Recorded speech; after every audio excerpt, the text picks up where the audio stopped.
welcome to Game Pass News, recorded February 4th. It's a Friday, and it's a weird time for us to be recording, but we had some technical issues, and we don't think we do anymore, so we are excited to be back up and chatting about Xbox. I'm Nick, and this is Sean. Man, how are you doing today? Oh, I'm doing really well. I'm excited that I get to podcast from my daughter's bedroom again. Um, this means that I don't sound hopefully as echoey, but we do have a small guest in the background who's asleep, and that is the cat. Oh, I thought you were going to say your daughter. I was like, wait, no, wait, wait. You No, no, you no. get my attention No, immediately. Oh, gotcha. he's I fast don't know. asleep. I don't know if your cat's ever made much of an appearance. No, Um. he lives majority outside and barely ever comes inside. Oh, Today's a okay. Okay. odd one. So what's your cat's name? I'm interested now. Like I didn't even know you It's had a called, cat. it's called Levi. Levi. Okay. All right. Cool. Levi the cat, like the jeans. I like it. I like it. You know, Boo always makes an appearance in sound, maybe not in actual physical presence, but she's a mouthy one. So hey, well, we are talking Xbox today. Everybody home here. Snowmageddon kind of thing. It was only about 15 inches, but that's quite a bit for us. So everybody's home. The kids are canceled again. The Duke knows well about this. His kids and ours go to the same school. So yeah. So the Duke's canceled, or our kids are canceled. My wife's school's canceled. Everything's canceled. Been canceled the last 3 days. So why not? Why not podcast it at almost 8 in the morning over here? So anything else going on for you, man? No, I'm at work tonight, so after this, I'll be jumping straight into bed and going to sleep. Um, Gotcha. how much sleep I get, I don't know, because Logan's got a play friend coming around from nursery, so Oh there'll be like man. Hot Wheels monster truck show underneath and like our bedroom's right above the living room, so Uh and right next to his bedroom. So wherever they go, it's going to be loud. Do you do like a sound machine of any sort? I have a fan that I put on that kind of Yeah. drowns Okay. a little bit out. Yeah. Yeah. It's funny you say that because when I came down here, I told my wife I was like, you want me to turn the fan on because she's literally like right above me. So she's always like, it sounds like you're in the bedroom when you podcast. So she always turns the fan on when we podcast. So I totally get that. I love it. Okay, so let's move on to some top stories. Yeah, he doesn't know he got gifted a sub, does he? No, yeah, that was yesterday. That was thanks to Hambo and Johnny doing a random gift sub. Yeah, The Duke is now a subscriber. yeah. The Duke's we're talking about the Duke for those on the podcast. He's a subscriber now to Game Pass News, thanks to Hambone Johnny. So thanks for making all that happen. We didn't really get to thank him yesterday when the Gremlins were all over my machine and we couldn't hear anything. So now we know. Now he knows. And I think everybody can hear me. So that's good. So top stories. Let's start off. Sony buys Bungie. And the big boss at Sony says there are more acquisitions to come, having the acquisition race off and running good and well, thanks to purchases, starting off with thanks to the purchases that Xbox made of Activision and probably Bethesda. That all kind of started off the acquisition race. Yeah, So I'm what do gonna you think say. about this, sir? Um, well, what's Destiny? Not a huge. Well, it used to be a huge player base, not so much now. I mean, like, we kind of discussed this while we were muted yesterday. That's right. Yeah. So they have like a 1.2 million player base as of like the back end of last year. So not great. But we're not like Call of Duty style where it's 100 million people playing it Yeah. on the daily.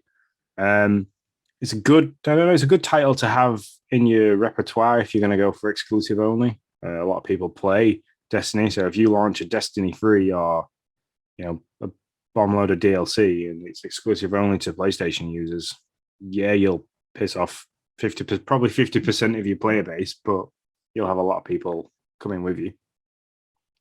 Yeah. In terms of will they buy other things, I can see it happening. I can see them trying to reach out and buy some form of franchise, maybe a sporting franchise, because I know, especially in the UK, like FIFA's really big. So, will they grab EA and try and keep FIFA as as an exclusive to PlayStation and hold that to ransom. I don't know. Yeah, that's so I did pull up some, well, this was in 2020. Um Pop Destiny 2 facts. Well, no, it says 2021, but I think it might have been early 2021. So some of these dipped into 2020. Um, so there's around a million active players in Destiny 2 daily. So that's a fair amount. Over 31 million people in total have played Destiny 2 since its release in 2017. Over 21 million have played Destiny 2 on PS4. I think that is an interesting fact for what PlayStation is looking at. Yeah, Um, definitely. Then so the greater majority were PlayStation users that played Destiny. yeah, yeah. So PlayStation's looking, I think, at three legs of this acquisition. They're looking at one. We this, and I don't. Well, I don't want to start off with that one. They're looking at one. They want to start a PlayStation rate. They want to start a Game Pass like PlayStation subscription thing, having a multiplayer. Having a multiplayer game that they own is a good start to that. A multiplayer shooter game that they own is a good start to that. Two, they don't, Bungie is the home of Halo. Was Halo's daddy basically. They don't make Halo anymore. 343 does, but that's where it started from. So if Xbox is looking for another acquisition, what's another 3.6 billion dollars to Microsoft? They don't want Microsoft have the whole sole access, if they so choose, to all the multiplayer shooters that are popular at the moment. So making sure that they own one is a good thing for them. And three, let's be honest, it's a little slap in the face to Microsoft now that Halo's dad is now owned by Sony. I don't think that's why they did it. I really don't. I don't think that's how Sony works. Um, we just but I do think it's there, and they chuckle at it. I would, if I was an executive. It wouldn't be why I made the decision, but it would be part of it. Yeah, definitely. It's kind of like a big Mm-hmm. well, we can buy bits of you or Mm-hmm. bits of the original you. Yeah, yeah, for sure. So you had kind of touched on it. What else? I mean, Sony says there's more to come.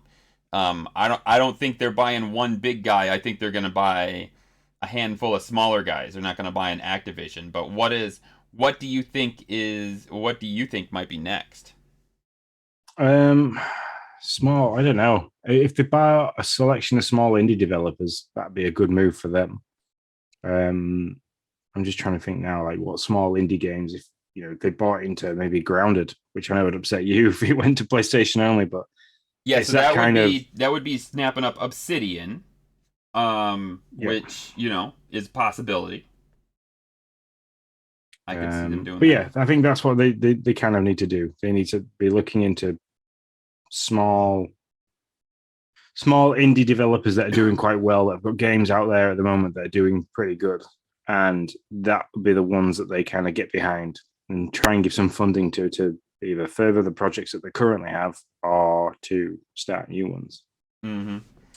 Yeah, That for me, yeah, that for me would be what I would do as a business owner. I would be thinking, what's the best possible way I can spend money and see some return, some small return that'll Mm-hmm. benefit us in the long run. Mm-hmm. Yeah. If you're Sony, yeah, I think Ninfrendo says Yacht Club. That one actually has gotten bantered around a bit in the dad's Discord. John was talking about Nintendo buying Yacht Club. It'll be interesting to see if Nintendo does Nintendo. That nobody really gets in their head.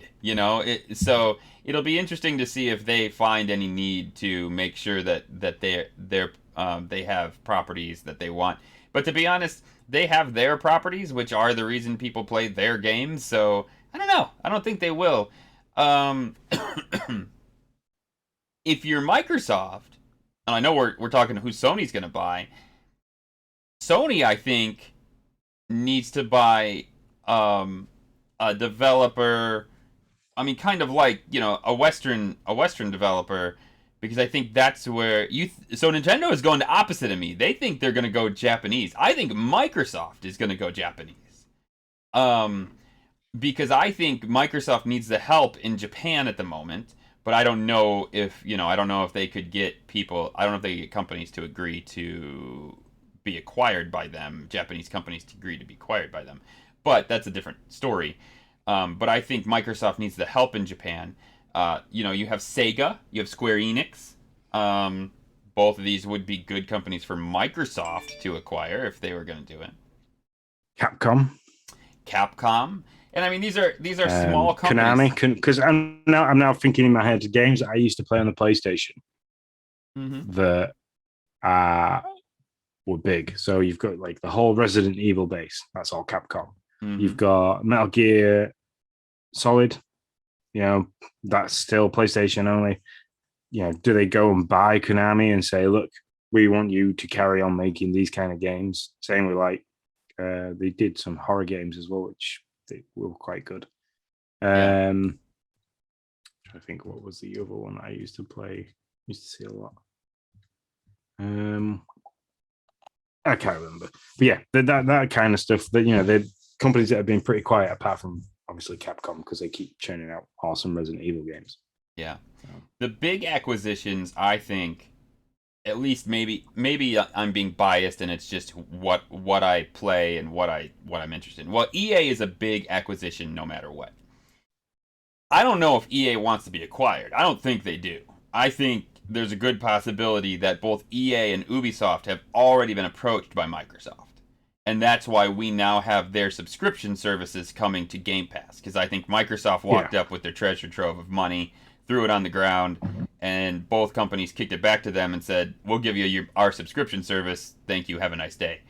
EA have kind of got people by the balls because they use that as a pun because, they have FIFA. They have like all the sporting. So they've got NBA, they've got, all that kind of stuff. They have them all. You don't appreciate that line good enough, Sean. That's such a good line. EA has you by the sports balls. So, but it's true because every year they churn out FIFA 2020, FIFA 22, FIFA 20, and it's like, they are the Call of Duty guys of the sports world. So EA don't need somebody to buy them to make bigger stuff because. I've seen those games.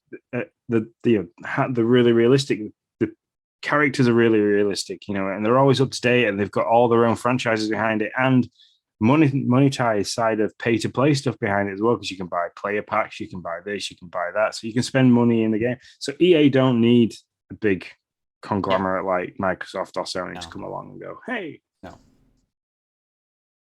Now let me say, I mean, as much as we're talking about this, and I'm like, well, Nintendo could buy that, or Sony could buy this. I don't particularly like this idea, to be honest. I mean, I don't like this idea that all these developers are going to get snapped up and they're going to be owned by two companies. I don't think it's a good thing overall. And I don't know. When all of the business gets owned by two companies, that's not good for anybody, really. Especially not good for the gamer. So I hope the acquisition race kind of fades away. I have a feeling it's not going to. Sony's already said they're making more. I think one of the companies we have mentioned will be snapped up. And that might make Xbox just continue on. So this is definitely an acquisition arms race, is what it is. Leading to who can have the most subscribers for their cool Game Pass like subscription service. The feeble attempt. Yeah, exactly. All right, so I'll just couple in a news bulletin with that. The FCC has come out and said this is no surprise. Microsoft knew this was going to happen. That's why they said it wouldn't happen. This deal wouldn't close until next year. FCC has says Activision deal will receive an antitrust review. That doesn't mean that it's a big deal or that it won't go through. It just means that it's a big enough deal, a big enough shakeup in the industry that the FCC views it as needs to do an antitrust review. which I'm sure is part of the reason why this won't be done until next year. But on to more Xbox gamer news, hardware news, actually, the xScreen. Man, Sean, you showed me this like 5-6 months ago or something, and I was like, yeah, that looks neat. Yeah. And now it's about to ship this month. So what this is, ladies and gentlemen, if you have an Xbox Series S, you attach it. It literally physically attaches to your Xbox Series S. It's got little like clamps. That and it plugs into your S, and it adds a speaker, on a 12-inch screen, and the ability for it to immediately work as like a really fat 1990s laptop, basically. And the screen can close and open. Yeah, I mean, it looks really, really cool. What do you think of this thing, Sean? I think it could be interesting based on the fact that you can, like, anywhere now you go, which like a train that's got, a 240-volt plug, and it only needs to play like to charge, not charge, sorry, to power the one thing. Mm-hmm. Why not? That is a great idea. You can, like, especially like in the UK, for people that commute to and from London, you can buy this, play it on the tube. It's not playing on the tube, play it on the train. Like, for me, it takes like nearly 3 hours on the train to get to London. And there you go. It's 3 hours of gaming that you've got there. You download the games that you want from Game Pass, play them at least somewhere, not just limited to having to play them at home. Yeah, I think it's got a bunch of uses. I really don't know if you would play this on the train. I mean, this would be quite the thing. I guess you could sit it on your lap if you have a good long train ride. Like, maybe like us going to Chicago. That's a good like 2-hour train ride. Actually, I think it might. Yeah, but most trains now, you have like the served, like the dining tray that drops down, or there's like the ones with tables, because obviously people use laptops while they're on the move. Mm-hmm. But I mean, this whole thing looks quite. It's a very good point. You just buy a Switch. For the price of this thing, yes, you could go and buy an OLED. Yeah, so we're burying the lead. Here's the thing. It does look fun. It has its uses. Like, if I'm taking the kids, if they're older, I'm not letting Noah do this anytime soon. But like, if they're older, we're going on vacation for a week or two, and they want to take this thing. Maybe there's only one TV, and I'm like, listen, you're not going to get any TV time. You're not taking that. Then they could. That's a real use I could see for this. Maybe if you're in a home that doesn't have a bunch of TVs, maybe that's another use. The problem is this thing costs. I made Sean guess before, and it took him 3 guesses to get there. But it is $250. That price point. I'm looking at it. I'm going through different things, and it's like, it's well made. It is really well made. There's no cable, so obviously, like, it plugs straight to the back. I'm just trying to find now if there's an ability to have like a headphone plug into it, but I can't see that. Closing the lid of the screen like a laptop powers it off. So it sends commands to it. And then this, and I quite like this for people that like first-person shooter games. There's a crosshair overlay, and you can choose between like a dot, a red crosshair, a green crosshair, or a green cross. It's not like that kind of. I know my dad does it when he's playing like Call of Duty. He look down the sight and puts a piece of blue tack on his screen where the very tip of the iron sight is. I know people have done it for things like CS:GO and stuff like that. So I didn't even know this was a thing. Yeah, it's kind of like, it's so you can hip fire really well. You basically put the piece of blue tack on the screen over what you want to shoot at it, and you shouldn't miss, theoretically. I did not even realize. Ninfrendo has asked the most important question: where's the cup holder? Yep, that's the only thing that's missing. I'd pay $250 if they put a cup holder in there. Yeah, no, I do. Listen, it's not that I'm saying it's not worth that amount. It's just that I'm saying I'm not going to pay that amount. Like, sometimes you just get those problems where you're like, yeah, that thing is probably well priced. It's probably that's probably as low as they could go.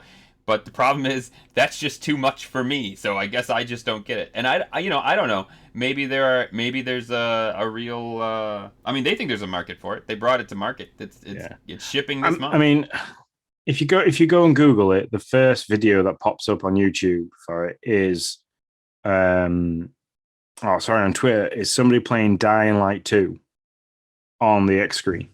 Mm-hmm. Are they when they're playing it? Are they in like a Dying Light type environment? Because that's how those videos always are. They're like there's like a zombie behind them, and they're like trying to attack them while they're playing Dying Light. They're like in the environment while they're playing the environment. I don't know. I don't know. I've not looked at the video. I've literally just seen the thing for now. You're like, don't ask me difficult questions, Nick. All right. So that's the xScreen 2. Sean, what's up with Xbox Anime Month? So, like, they do this quite often. They'll bring things up. They'll do certain kind of months or weeks. This month is all about the anime. So there's like up to 50% off all the titles at the moment are on the Xbox Store. So go there, and if you spend $50 in total, you'll get $5 back. And you'll get 5,000. Let me get this right. 5,000 perk points to use to claim, whatever you want to claim for Xbox. You can different skins. You can get Discord Nitro. You can get like Amazon Prime for 3 months or something like that. I don't know. There's lots of different things that you can claim with your perk points. And if you're a Game Pass member, like me and Nick, there is 17 different anime-inspired games that can be discovered on Cloud Console and PC, and you can earn up to 300 Microsoft Reward points by playing each of those games and completing different quests in those games. So they're kind of trying to guide people into playing those games for this month. Nice. So. Also, I saw a thing when I was perusing for this show. I didn't bring it up, or put it in the thing, but apparently there's a good chance that we are getting a Hulu subscription as an Xbox Game Pass perk. Some eagle-eyed folks found that in the perk section for a hot second, and then it got removed quickly. So I think maybe that was a mistake on Xbox's part to put it out when they did. But if it was there, those things normally, when they're there, they come back. We'll be talking about something similar to that in the bye-bye section. There was 5 games there, and then they went away, so we thought maybe that wasn't true, but then they came back a month later, so they just got put there too soon. So yeah, that kind of stuff happens. Xbox is partnering with Certain Affinity to make a Monster Hunter style game. I thought that was something very interesting. Xbox knows the games. They're getting really good at understanding what they're missing, and they're trying hard to fill those gaps. So I do. Certain Affinity is not a Microsoft studio, I don't believe. It's not one I've heard of. Yeah, so it's funny to me that a company has 5 bazillion studios that they own, and yet when they want to make a new game, they go to a third-party studio to make it. That's probably my biggest takeaway from that. Like, you own 5 billion studios. So wow. So these were the guys behind Left 4 Dead. That's quite cool. That's a very nice one to get behind. Yeah. So yeah, maybe they're planning on maybe they're planning on acquiring them. They're just like, here, make this game and we'll see how it goes. Yeah. We'll see. So that is all of our top stories and bulletins for the week. The Xbox Spotlight is up. Sean, I am gonna let you go first. What games have you been playing? So it's been a bit of a bad week for gaming for me. Pokemon came out. I got it a day late, thanks to Amazon. I still need to send SAZ the freebies that I got with a pre-order from Amazon. I didn't get around to doing that yesterday because other things came up. But so yeah, I've been playing a bit of Pokemon every now and then. But I haven't played a lot of Xbox. I played one game, which is a game that comes out this week. And that is Contrast, and it's quite good. It's quite a fun platform 3D puzzle style game. So you play what I can only assume as an imaginary friend for a little girl called Dee Dee, and it's all set in like a 1920s law where the guy is there's it's all like the American gangland style, you know, swimming with a fishes sea, that kind of Sure, yeah. stuff. But yeah, the Frank Sinatra style, singing in clubs, brass bands, jazz, that kind of stuff. It's all set in that kind of town, that side of time, and you play this imaginary friend that this girl makes up, and her mum and father are split up, and she likes to sneak out on a night, and you kind of help guide her around. Um, and you can shift from being able to walk in the 3D world to, as if a wall is lit up and the shadows on it, you can shift into the shadows as a character, and then use the shadows to platform to different areas. Um, so yeah, that's about it. It's fun to play. You the only two characters that you can see in real life are Dee Dee and your character. Everybody else is like shadows, and I'm assuming that's because they can't see you as an imaginary friend, so you can't see them. But yeah, it's pretty cool. I played 30 minutes of it. Finished Act One. There's collectibles to pick up and stuff like that. So yeah, it's a fun little game. Nice. Yeah, so what have I been playing? Well, ladies and gentlemen, my streak continues. I finished 2 games this week. 2. Double barrel streak. I know, it's going good. I haven't always finished 2 games each week, but I did this week. One barely counts. Noah and I downloaded Part-Time UFO. That's a game that came out on the Switch about a year ago. Fun little couch co-op-y, move stuff around as a UFO. That was a lot of fun. So if you're looking for a game to play, I mean, you can play with anybody, but it's really good for like Noah's age to play with them. Guys, it's a good physics game where you're picking stuff up and you got to put it in a particular area. You got to try to stack stuff. It's very physicsy, so if you don't get it just right, it'll all fall apart. So that's a lot of fun. The other game I beat, Nobody Saves the World. This is an Xbox game, an indie Xbox exclusive on Game Pass. Been there for the last couple weeks. It is a really, really good game. And if you are a fan of Zelda games, this is something to probably old school Zelda, like top-down Zeldas. This is something to probably take a look at. The quirk here is you are nobody. You're this little guy. He's this all like bright white guy, and you're nobody with a wand, and then you can transform into one of, I think, 15 different forms.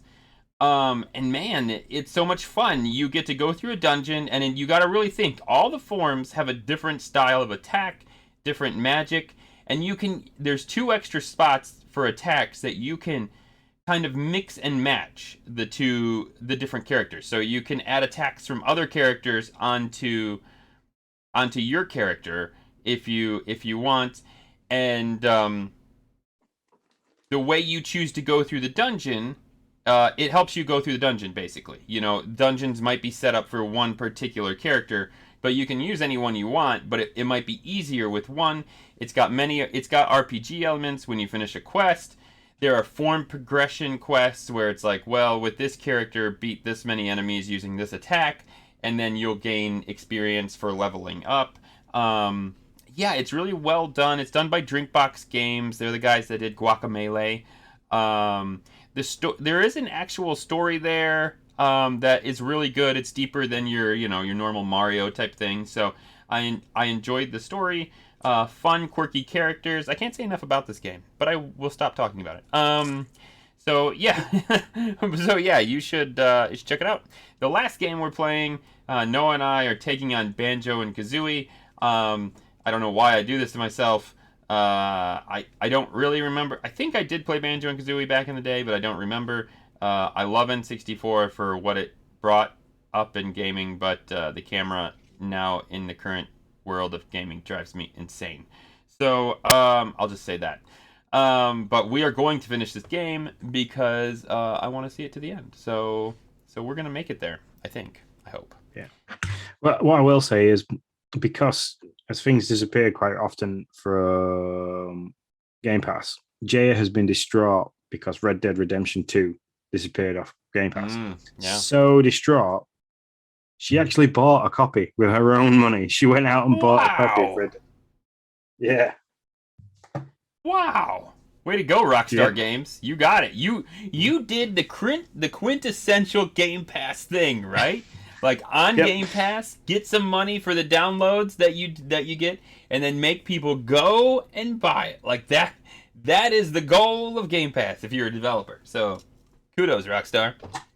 Yeah. I mean, she got it cheap. I think it was like £17, she said. She got it cheap. But, she bought it brand new, so has all the sticker on and stuff like that, the seal sticker when it came. So, yeah, for sure. That's awesome. I will say, if I would have stuck with Red Dead Online, and the only reason I didn't is because I thought they were kind of the way they did their monetary system, like paying for stuff with real money to get what you needed, was a little gross. If I would have stuck with them, I could have seen me buying Red Dead Online when it left, because you put all that time into that game, you got it, you still want it. So I'll buy Grounded when it leaves. Say it right now, 100%. I'll buy Grounded. Take it off Game Pass. There's DLC for that. There's new DLC out for that. So I know, Sean, but even though I don't have time or really have the will to play it right now, like if you said I couldn't play it, it would just be a thing. I'd be like, no, I can't not have the ability to play it. Even though I don't want to play it right now, I want the ability to play it. So I would go out and buy it. Easy. Sure. So moving on to breaking news games that are out this week.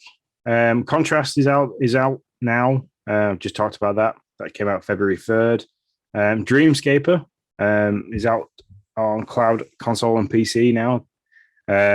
That's an endless replayable action roguelike. Sounds horrible. That's it. Yeah. I'm sorry, I don't like roguelike games. Delve deep into your subconscious, facing nightmares in an ever-changing world filled with unique items, abilities, and challenges. And by day, explore the city of Redhaven, build relationships, and unlock permanent upgrades to take on the next dream stronger than ever. There you be. The next one, this is one I'm interested in. I haven't got to download it yet. Telling Lies. I wanted to download it, but they didn't. It was one of the games they didn't get out in the morning, so I don't know when it actually did hit the Xbox. An investigative thriller game with a non-linear storytelling. Telling Lies revolves around a cache of secretly recorded video conversations starring Logan Marshall Green. I don't know who these people are. I'm not going to... starring people that are apparently real actors that I don't know who they are. So it's done by Annapurna, who does a lot of narrative stories. So I'm interested to check it out and see what that is all about. The story and writer of Silent Hill Shattered Memories, that was quite a nice game to play for somebody that followed Silent Hill. That had a very good, strong storyline to it. So nice. Telling Lies could be quite a good hit. Yeah.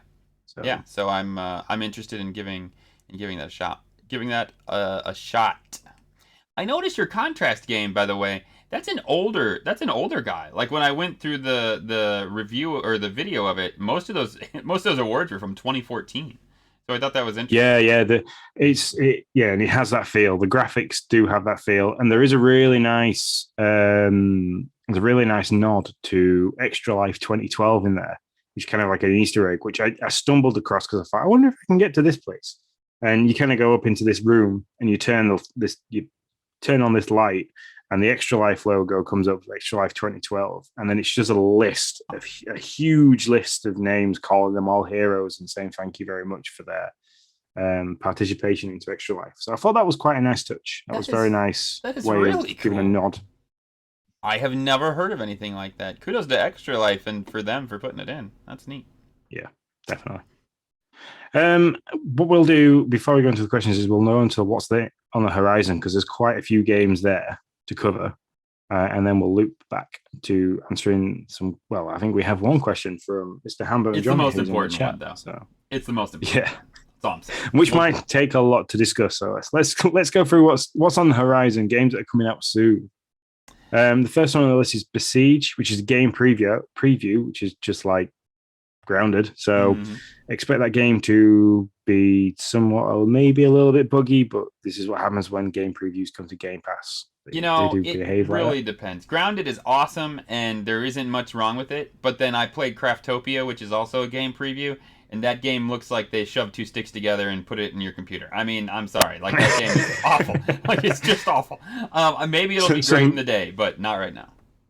So somebody in the Discord for Super King Andy, who I watch on Twitch, they'd shared a meme on there of what games are like when you pre-order them in 2021, and it was like a shed in somebody's back garden with another shed built into it at an angle.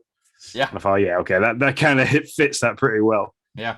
So Besiege is a physics building game where you construct war machines to obliterate fortresses and annihilate legions of soldiers. I can never say that word. Navigate hazards and solve physics puzzles in a single player campaign. You can conquer your way through distinct lands, each with their own theme, packed with fully destructible levels, and see you bring your enemies to their knees. That could see. That sounds sandboxy to me. Mm-hmm. I'm interested in I'm going to say that this is where I was thinking sandbox plus some kind of Command and Conquer style thing. Like with puzzles, it's like Nick's, best thing ever. Mm-hmm. Could be in. What are we on? The Crossfire? Yeah. Crossfire console only. Well, I think it still might be the only one that's it is the only one that's console only. Play the first Crossfire X single player campaign, Operation Catalyst, developed in partnership with Remedy Entertainment. Take control of a global risk unit as they traverse through enemy territory. So, yep, that's coming February 10th. Yep. Edge of Eternity, which is coming to cloud, console, and PC. Wage epic turn-based battles as you follow Darian and Celine on their quest to find a cure for the all-consuming corrosion in this grand tale of hope and sacrifice. Crafted by a small independent team for the passion of JRPG lovers. So if you like yourself a JRPG game, this is created by that kind of genre for that kind of genre. So it'd be nice to check out. Skull, the Hero Slayer. Skull is a fast-paced action rogue light where losing your head is encouraged, featuring 100 playable characters, each with their own unique abilities and a ton of items that can create wild synergies. The battles are as electrifying as they are challenging, and Mr. Hambone Johnny himself has said that he's very interested in Skull. So, it does sound fun, except for the roguelite part, but I'll have to...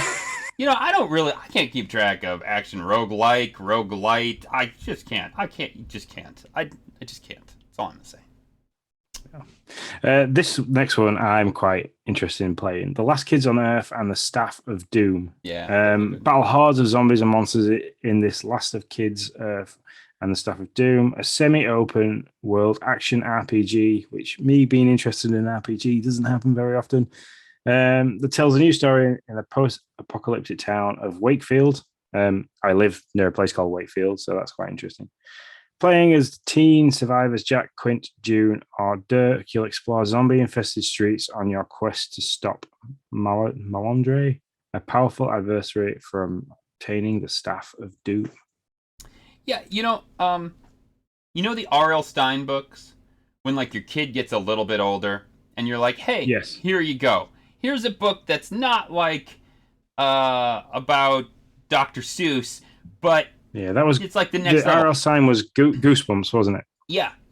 This feels like R.L. Stine in video games. It's like, here you go, your kid's a little bit older. You're not playing as kid games anymore. Here's something kind of in the between for you. So what I might do is I might trial playing that in front of Emily, because she's 10. There you go. So she's at that age where she'd probably be interested in something like that. And then you can come back to me and say, thanks, you ruined Emily's childhood for the rest of her life. That was a horrible idea. Well, she's not sleeping much as it is anyway, because her mom's just had another baby boy, so they've got a baby in the house. There you go.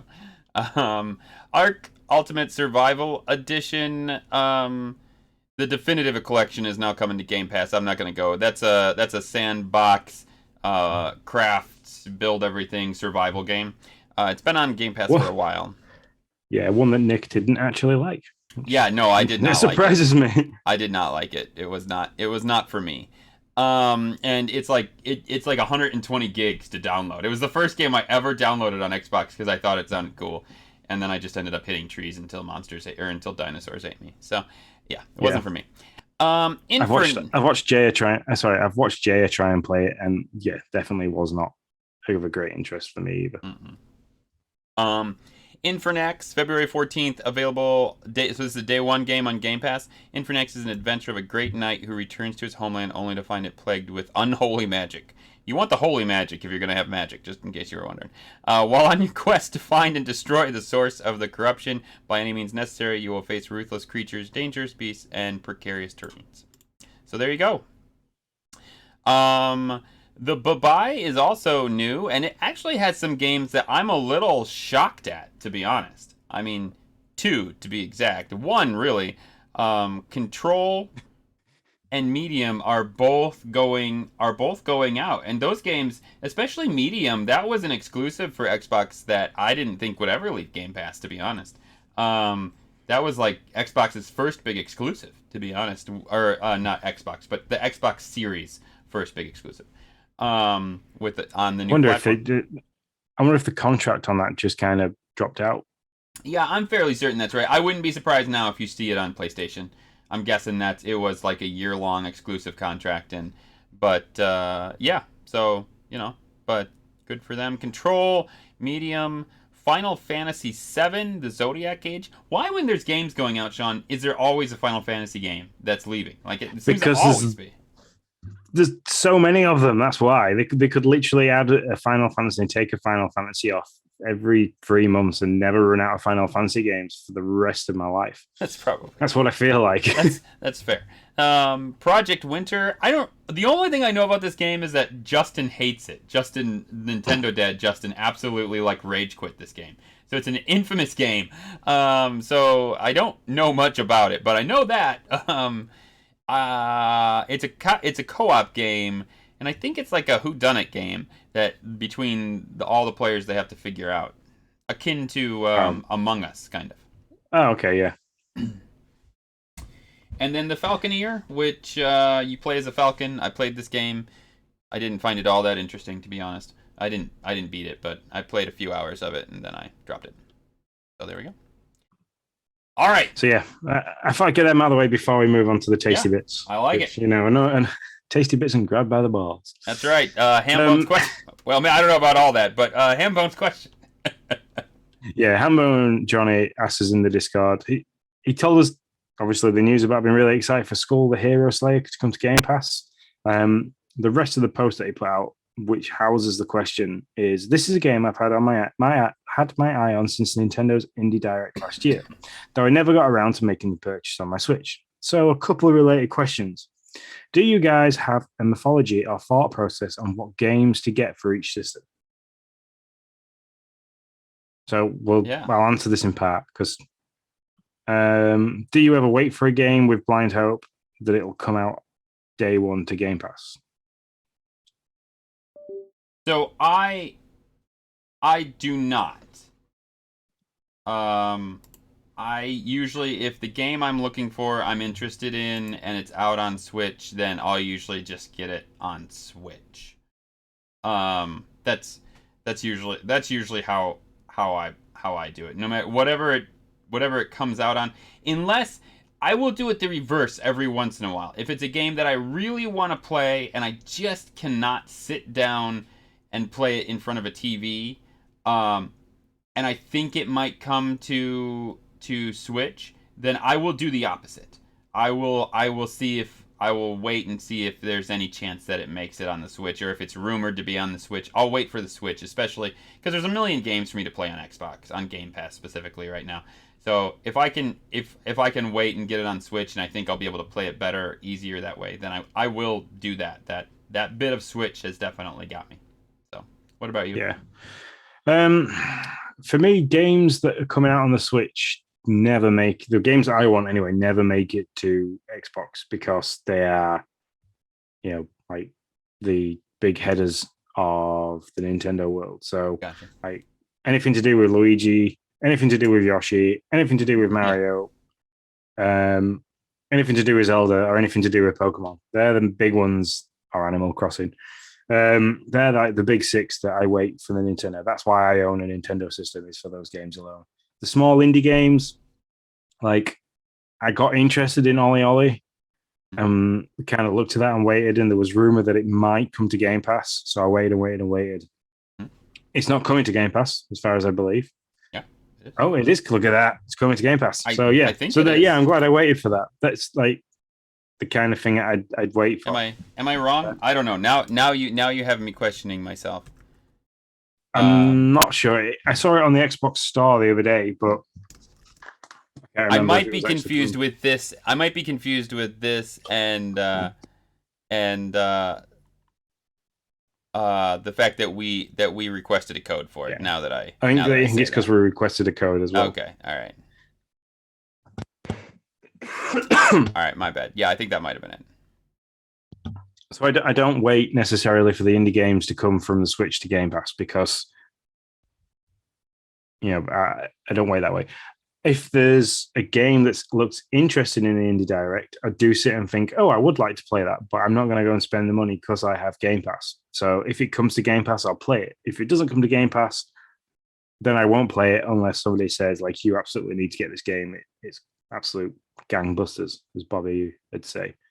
So that's about it. As in, for Blind Hope, I was hoping that Dying Light 2 might have been a day one exclusive for Game Pass. It was a high hope, because it means I wouldn't have to go and spend the 60 quid that I'm looking at spending on that game. But yeah, that's kind of like my thought process on it. Gotcha. I'm really into this now. I'm trying to find Ollie Ollie World Takes Wonderful. I think it might be. But I don't want to steer you wrong. I'm having trouble finding exactly what I'm asking. So I don't know. Anyways, but yeah, that's how I do it too. I'll stop looking. I'm sorry, I was getting addicted. Yeah, cool. Nobody Saves the World is what I was gonna say. That is one where I actually thought maybe I'll just play this for a few hours, because I am fairly certain that game is gonna find its way to the Switch. Maybe I'll just play it for a few hours here. If I like it, then I'll wait to see if it comes out on the Switch. But then I got super addicted to it and I couldn't put it down. So I just kept coming down here and playing it. So yeah, even when I should have possibly been doing work, but don't tell work. So there's that. If I wish I could get away with taking my Switch to work, I have done it so often. I've like took it to work with me and I've had it in my bag, and I'm like, I could like so easily play a little bit of like Pokemon, or I could quite easily play a bit of, especially when Animal Crossing, we were big into it. Mm-hmm. So I used to struggle. I've done a couple of times where we used to get together for like the swap meets and stuff, and I'd pop in and out on the online stuff while I was at work, but literally like for 10-15 minutes. So unfortunately, the kind of job I do is like unpredictable, so I could either have a period of 6 hours where it's quiet, or I'm being shouted every 10 minutes to stuff that's going wrong. Yeah, you did the New Year's thing with us too, right? When you were at work. Yeah, during the New Year, I was on the phone to Lindsay and you at the same time while I was on your island on Animal. So, yeah. I love it. So the last part of Hambo and Johnny's question, and I know why this has come up, because we kind of talked about this in his stream when he was doing some Zelda. What is the difference between a cookie and a biscuit? And this goes back to the whole thing of this is what I'm here for. Yeah. Biscuits to you are a completely different thing to me. Biscuits to you like have them with freaking fried chicken and gravy. Yes, you do. Yeah, that's a great way to have them. Oh, Sean, one day you're gonna come over here and I'm gonna just like I'm gonna take you to all kinds of places. What you have as a biscuit, we have in the UK as a scone, and we have that with jam and clotted cream. Okay, wait, we got to step back now. What is clotted cream? What is I know cream. What is that? Not butter? No, it's not butter. It's like a sweet butter. It's not very good for you at all, but it's very, very fattening. Oh, okay. That's why it's so nice. But yeah, it's a little bit bittersweet. So it's got a little bit of bitterness to it, but it is a bit sweet. And you have it with the jam in this savory scone or biscuit that you guys have, and you have that all together, and it's like the most important part of an English like afternoon tea is that.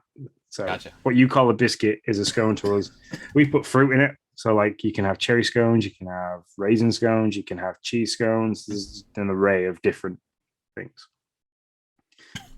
No, as if they put frosting in it. Um, No, we do all those things with then, biscuits as well. Like we put the jelly and all that stuff. Wait, is it like baked into it, or do you just like open it up and put it on there? Oh, you slice it in half and you lever it up and squish it together and build it up Okay. like some So kind of. we're the same. Honey's a big one. At least in my family, we like to put honey on them. So yeah. Okay. So And then going. what you call a cookie is like an Oreo, stuff like that. They're biscuits to us. So an Oreo is a biscuit. A cookie to me is the golden brown with chocolate chips in. That's what we call a cookie because it is a cookie. I love it because it is a cookie. You freaking Americans! It is a cookie. Well, that's if I went to any bakery in the UK and said, "Have you got any cookies?" They would literally hand me a chocolate chip cookie because that is. If I went in and asked for them for a biscuit, they'd be like, "We've got cookies." Is that what you mean? It's like, so. Okay, so wait, so this is interesting. A cookie is specifically a chocolate chip cookie. Yeah, chocolate chip, raisin, oat raisin, chocolate with chocolate chips in. So that if you think of like the brand Maryland and what they make, that to me is a cookie. Yeah, I don't know that we have the brand Maryland, but I think I get what you're saying. If it's like in a package, like an Oreo, or what about like Chips Ahoy?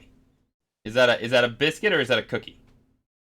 I'm now gonna have to Google that really quickly. Okay, all right. See, I don't know what Maryland is. We might be talking about the same thing and just use different. Yes. So Chips Ahoy is pretty much like the same kind of thing as a Maryland would. Okay. All right. Well, see, I didn't realize you guys didn't have Chips Ahoy, and we don't have Maryland. Oh, wait. So is it just the fact that it's a biscuit because there's like, it's like sandwiching two things together? Is that why an Oreo is a biscuit? No, it's a biscuit because like we have digestive biscuits, rich tea biscuits, malted milk biscuits. So we have like an array of different names for biscuits. So Okay. like a bourbon. You must know what a bourbon is, the chocolate biscuit with a chocolate biscuit with a chocolate filling in between. A bobbin biscuit. Bourbon, yeah. Boubon. Bourbon. Boubon. What are those things in a tin? Biscuit. Oh, okay. All right. No, I've never seen these. So yeah, they that. What I need to do is I need to try and organize a goodie box selection of stuff and send it to you from the UK. They look delectable. I'll tell you that. I mean, they look really good. With coffee, very good. With tea, very good. Lots of them on their own, covered in melted chocolate, and even better. I mean, I might be able to find them. I just don't off. Britannia is. Oh, yeah, I can get them. Yeah, I could get them. I've just never had them. Yeah. No, you don't need to do that. I could get them. They're a staple in this house. Gotcha. Yeah, I can get them from Walmart. Not particularly my Walmart, but I can get them shipped from Walmart. So yeah, they do look good. See, we have stores in the UK that specifically sell American sweet goods, and like my eldest daughter loves it. We take Jay into there, and she can easily drop 30 quid because it's expensive stuff. Mm-hmm. So sure. But for me, my most favorite American chocolate bar is a Baby Ruth. Oh, really? Okay. Yes. So you like the peanuts and the chocolate and all that jazz? Yeah. To buy a Baby Ruth in the UK, it's about £1.20. Okay. All right. So that's what, like is $1.60 here, or what? Is that somewhere like that? Yeah, nearly $2. So, nearly $2. But to buy for me to go and buy a Mars bar in the UK, 60 pence. Okay. So. Yeah. So that's probably about right because I can buy a Baby Ruth here for 98 cents. So yeah. So we have to pay for the shipping side of it, but I know sense. the here we go, petrol station or gas station. On my way to work, the petrol station I pass sometimes, they have them in, and I would quite often, if I'm stopping for any fuel, I would pick them up because they are my favorite. I'd pick several up, and I'd eat 2 on the way to work and then 1 at work. So what which is why I weigh 230 pounds. So what Ninfrendo's talking about is what we know as butter cookies. Is that a thing for you guys?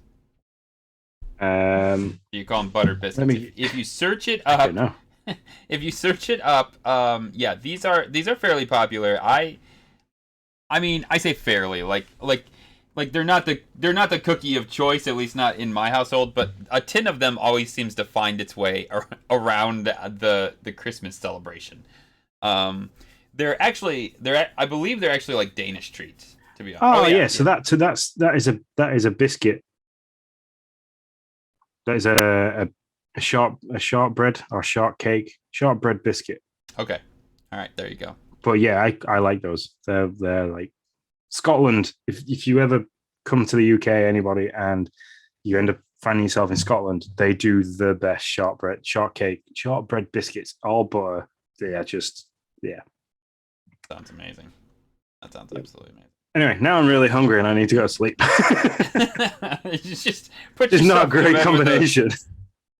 So you call see if I would look at that package for what you call bobbin, is that right?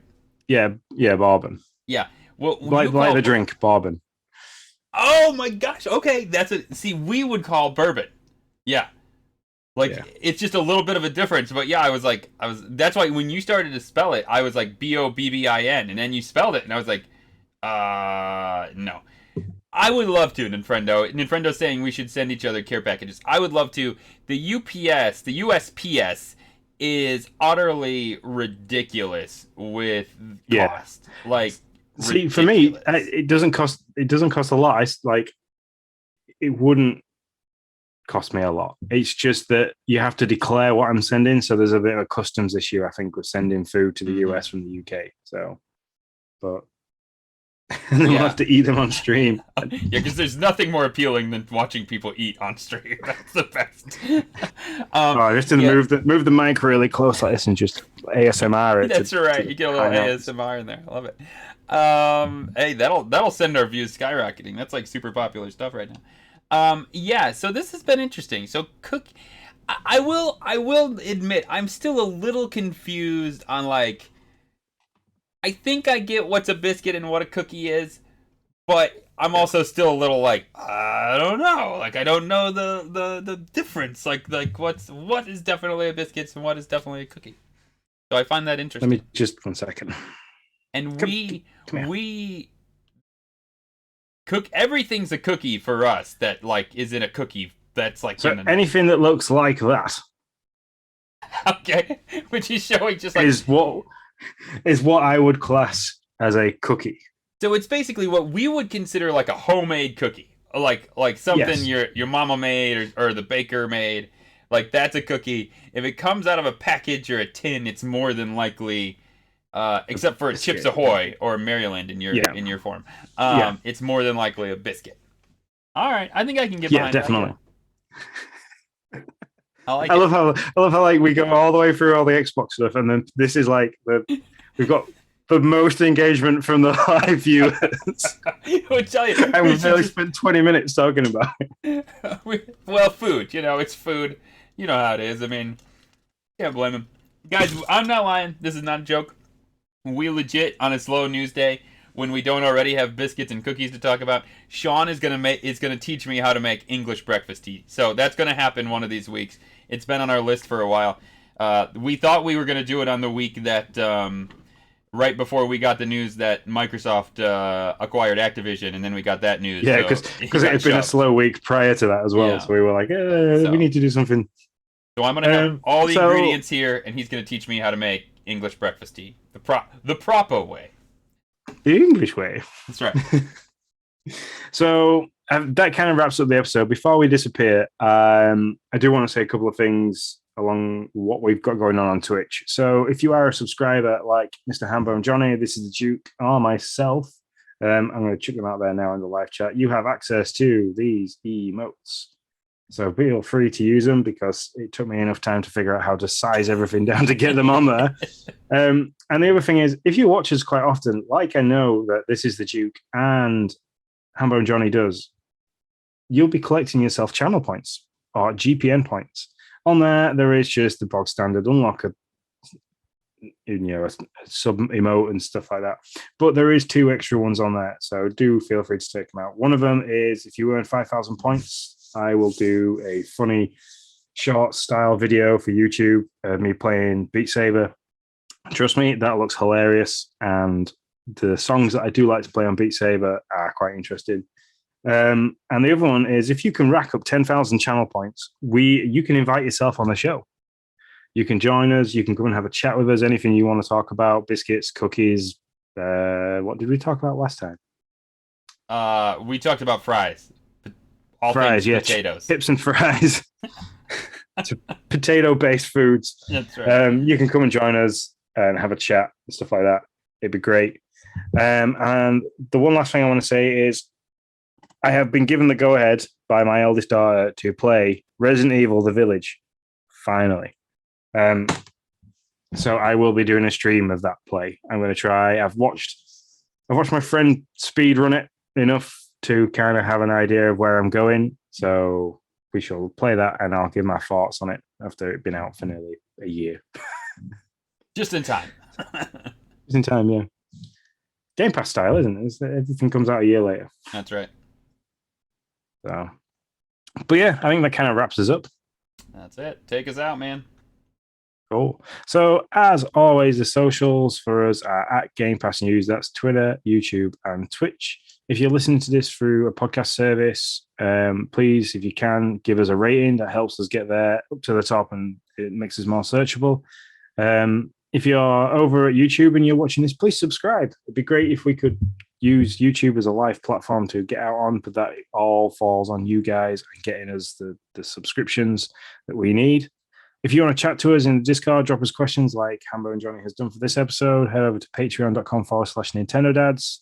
$1 a month gets you access. Or if you are a subscriber on Twitch, we can sort you access out with the almighty Tim.